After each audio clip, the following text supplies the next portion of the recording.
I, 44-year-old male, recently discovered that my wife, 39-year-old female, has been cheating on me. A few days ago, my 14-year-old told me about the affair. I reassured her that everything is okay and that her mother and I will explain it to her.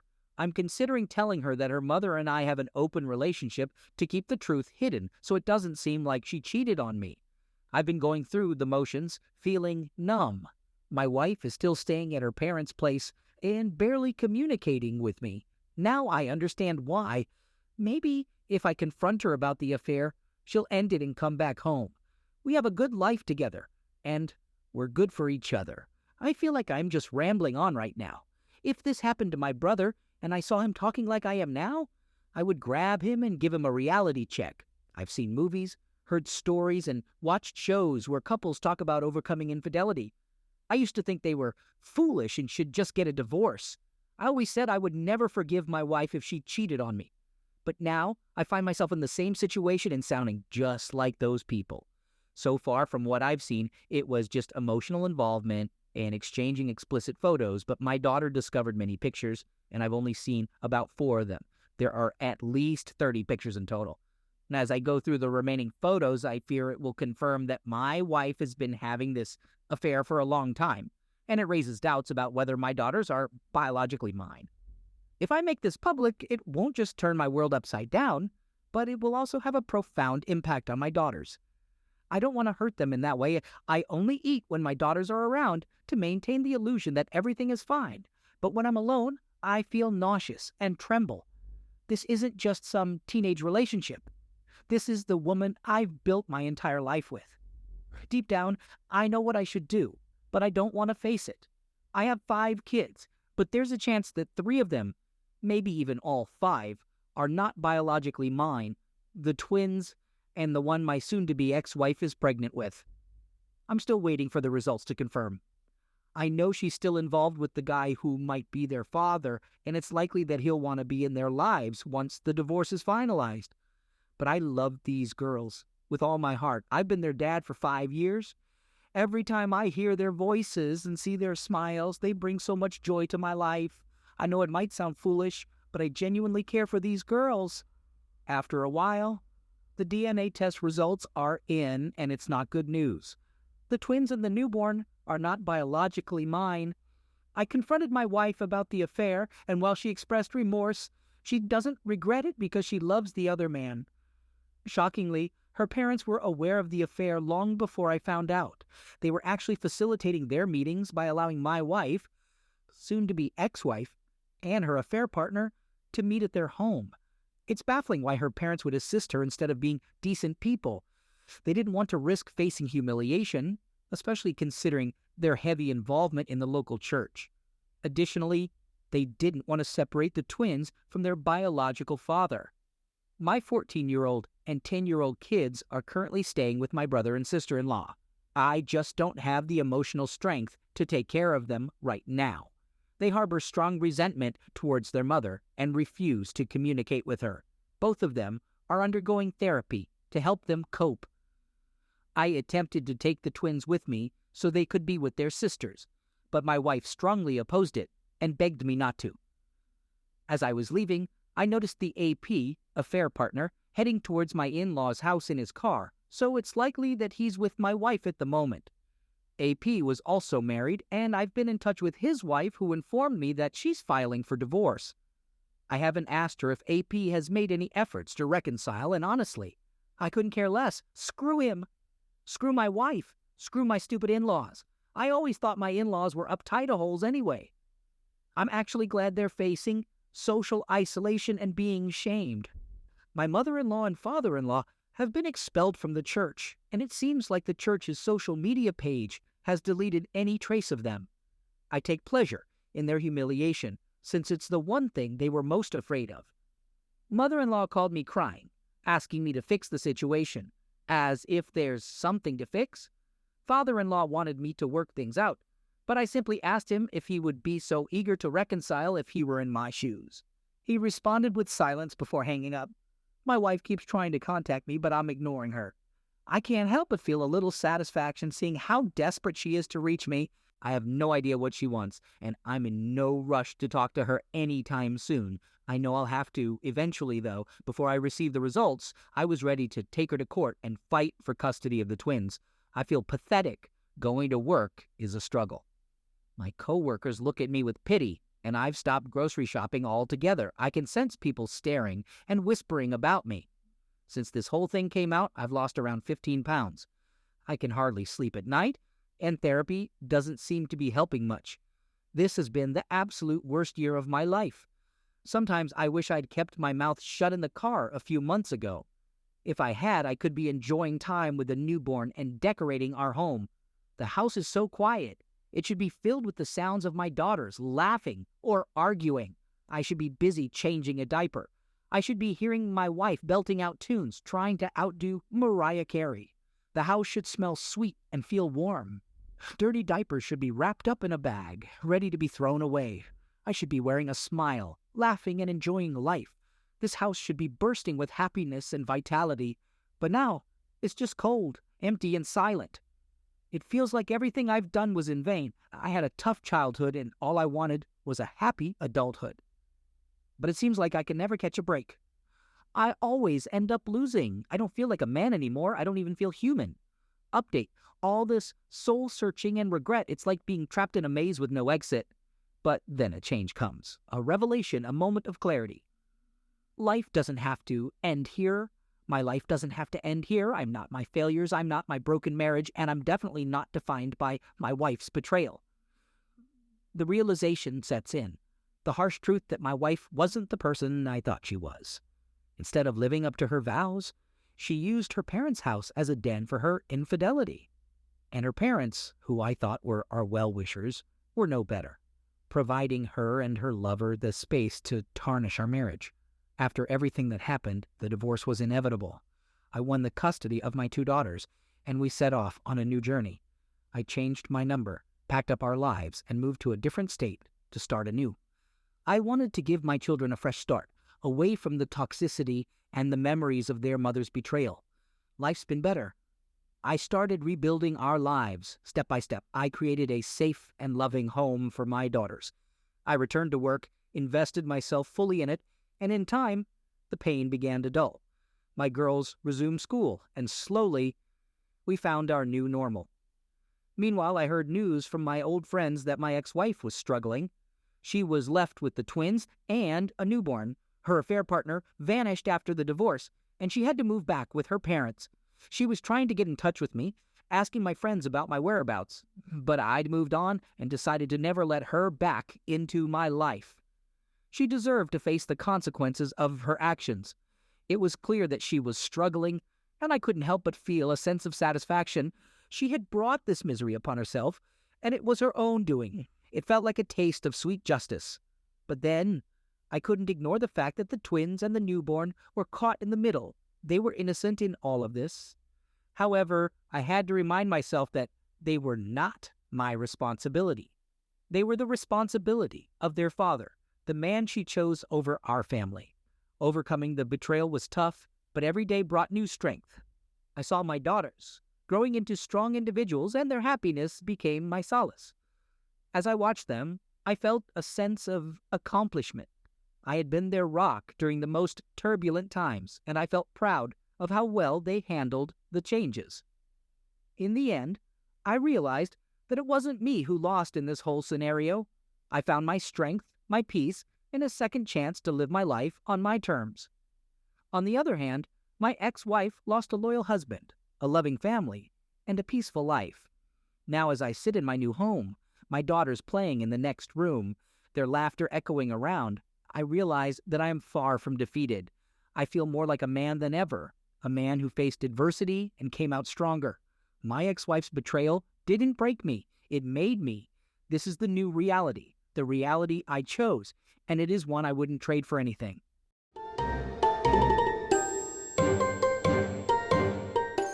Second story. My wife and I, both 29 years old, have been together since high school. We went to college together, pursued professional school together, and now we're in the final stages of our postgraduate training. We've been married for 8 years and have been a couple for 15 years in total. I recently completed my training ahead of her, and I'm entering a phase of my career where I've secured a significant contract. In a couple of months, my salary, which is currently around $50,000, will instantly increase by 6 times. This will allow us to enjoy a lifestyle we've never experienced before. My wife still has 2 more years until she reaches a similar milestone in her career. We were so close to finally reaping the rewards of all the years we've supported each other and delayed our own desires. I made sure to negotiate my contract to extend until she finishes her training so we could have the freedom to choose where we wanted to live and build our dream life on our own terms. Around a month ago, my wife came to me and shared that she was feeling a complex attraction towards a female coworker and close friend of hers. It was something new for her, since she had never felt drawn to women before. I admired her bravery in acknowledging these emotions to herself and discussing them with me, especially considering her conservative religious upbringing. While we had always been in a monogamous relationship, we had previously talked about the possibility of polyamory in a hypothetical sense. I had expressed my belief that it's possible for humans to have feelings for multiple people without devaluing or undermining the legitimacy of those feelings. She requested a conditional open marriage so she could explore these newfound aspects. She also spoke to her friend, who reciprocated the attraction. Together, we had discussions and established some ground rules that all parties involved could agree on. These rules were designed to ensure that our marriage remained the ultimate priority while allowing them to explore their connection with each other with full consent. I created this account with the intention of exploring polyamory and open marriage communities. Whenever I felt any negative emotions, I saw them as signs of jealousy that I needed to work on. I even started seeing a therapist specifically to process those feelings and give my wife, whom I deeply trusted, the freedom I believed she deserved. There were moments when I apologized to both of them for taking longer than expected to adjust to the arrangement. However, I didn't have to endure this for long because my growing suspicions that something was seriously wrong turned out to be true. After several instances of our agreed-upon rules being violated within a short span of time, and my wife pressuring me to let her push those boundaries further and faster than I was comfortable with, along with other suspicious and dishonest behavior, I couldn't ignore my doubts any longer. One night, while she was asleep, I decided to go through her phone to find out the truth. I genuinely felt terrible for invading her privacy like that, even though one of the rules we had agreed upon was complete openness and the option to review each other's digital communications. We both knew I never actually intended to do so. To my astonishment, I discovered overwhelming evidence that they had been having an affair for an unknown period of time, but definitely longer than our open experiment. It seemed like they had actually come up with the idea together to have even more time together, on top of what they were already doing behind my back. During the time I was aware of, they were meeting far more frequently than I knew, with her girlfriend parking down the street and sneaking through the backyard to avoid setting off our security system. They would spend nights together when I was out of town or working overnight shifts. They also lied about having to stay late at work just to spend more time together and had closeness at their workplace during work hours. They did it in our bed. Didn't even change the sheets afterwards sometimes, which was a boundary that my wife herself had proposed we keep as something for only the two of us. In addition to disregarding multiple physical boundaries and lying about the timeline, I discovered messages where they were making plans for the next 2 years. They planned to essentially live together in our house for a significant part of the year while I was away for work, using the increased income I would bring in to finance their activities. What shocked me even more was that my wife was the one taking the lead in their relationship. There were instances where her girlfriend expressed hesitation, and my wife reassured her by saying she would fix everything for them. She told her girlfriend that as long as she kept me content and clueless, they would soon have the freedom to build a life together. As I read through the texts, it felt like I was encountering some kind of twisted sociopath I had never known before, certainly not the person I've loved and devoted 15 years of my life to. When I confronted my wife about all of this yesterday, she tried to play dumb and acted as if she had no clue what I was talking about. Even when I showed her screenshots of her own messages, she continued to deny the clear evidence of a long-standing affair she had planned to continue, using me for financial security while leading a double life with her girlfriend. It took hours of discussion before she finally admitted to everything. Honestly, I'm completely lost right now. Every decision I've made as an adult has revolved around us as a team, always striving for our shared goals that we were so close to achieving. It's like I don't even recognize this person anymore, and we've been together for more than half of our lives. Now that she's been caught, she's claiming that she ended things with her girlfriend and is willing to do whatever it takes to rebuild the trust between us. To me, it feels like an impossible situation. Because of the nature of their jobs, my wife and the person she cheated on me with will be seeing each other almost every day for the next 2 years. They'll have to stay overnight together on multiple occasions, and there's even a possibility of being assigned month-long night shifts alone together. They've already cheated while at work multiple times, with my wife even texting her afterwards about how exciting it was. Even if I reach a point where I want to work things out, I don't see how that can happen as long as they continue to see each other daily. If she leaves her current job, it would essentially mean the end of her career, leaving her with a significant amount of debt and no way to pay it off. She's trying to come up with a system of accountability to regain my trust and ensure she's not continuing the affair at work. But I can't think of anything that would give me the level of reassurance I need. Her past actions have involved extreme and complicated deception, and she has proven capable of looking me in the eye and lying in a way that made me believe her.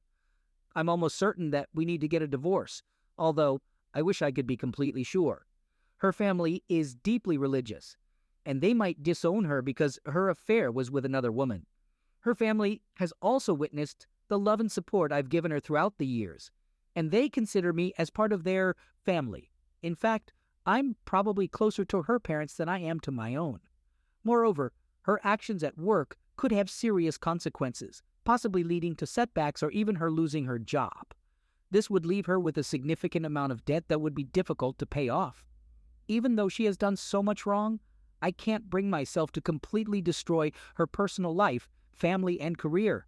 So for now, I'm keeping the truth hidden from almost everyone we know until we can come up with a believable explanation for why this seemingly happy and accomplished couple is getting a divorce right when we were about to enjoy the rewards of all our hard work. I feel like a fool. I feel incredibly lonely, and posting anonymously on a subreddit is one of the few ways I can try to make sense of the most agonizing experience of my life. Update. For the sake of covering all bases, I had a discussion with my wife about the possibility of continuing our relationship in some form. There was a tiny chance of reconciliation, but her non-negotiable condition was that she continues seeing her affair partner. This made it clear to me that leaving is the right decision. Where we live, the law requires a long formal separation period, and we completed the initial draft of the paperwork last night. I must give her credit for being agreeable to almost everything I've proposed for our divorce. I've aimed to be fair but assertive in deciding how we split our assets, and it's clear that I'll be in a better financial position than her. I'm also getting possession of both pets, which is incredibly important to me. She hasn't hired her own lawyer yet, and unless we encounter unresolved issues, she doesn't plan to do so. Currently, there aren't any major disputes, but having legal representation gives me a significant advantage. I'll stay in the house, occupying separate bedrooms, until the final draft is signed to facilitate discussions about any further changes. Afterward, I intend to move out soon. Hopefully, that will happen shortly. Regarding the job, I decided to cancel the contract. Since no money had been exchanged, and it was before my official start date, it was a relatively straightforward process. Although it was a good opportunity, there are other options available, and I'm currently in talks with recruiters. I'm considering looking for a job that involves some travel since I don't have any commitments tying me down to one place. Completing the separation paperwork made the situation feel more real for both of us to some extent. I believe her narcissistic and manipulative tendencies, as I mentioned in my previous post, made her think I wouldn't actually leave. The fact that I can make my own decisions and choose to leave while she's still deciding between me and her affair partner seemed unexpected to her, but it's the reality of the situation. As soon as the separation period is over, I'll be filing for divorce. My friends have been amazing and supportive throughout this ordeal. Both sides of our families have shown overwhelming support for me, and I've been mindful to focus our discussions on what happened rather than dwelling on the gender of the person involved. Several people have generously offered me a place to live while I search for work and figure out my next steps. I feel incredibly fortunate to have such a supportive network and the resources to take some time to sort things out. I can't even imagine how much more difficult this process would be without their help. One of my friends even took me out to be my wingman and helped me navigate the unfamiliar territory of trying to connect with someone new in a bar. It's a completely new experience for me as an adult, since I was just a kid when I got into my previous relationship. I had the chance to meet some really cool people and simply enjoyed being part of social situations where my ex wasn't the main focus. It was a fantastic experience. Lately, I've been prioritizing the practical aspects of moving on, taking care of myself, attending therapy sessions, and rediscovering hobbies that I had neglected for a long time. I'm optimistic that the best days of my life might still be ahead, and I'm grateful for the support from my loved ones and even random strangers on the internet who have reached out to me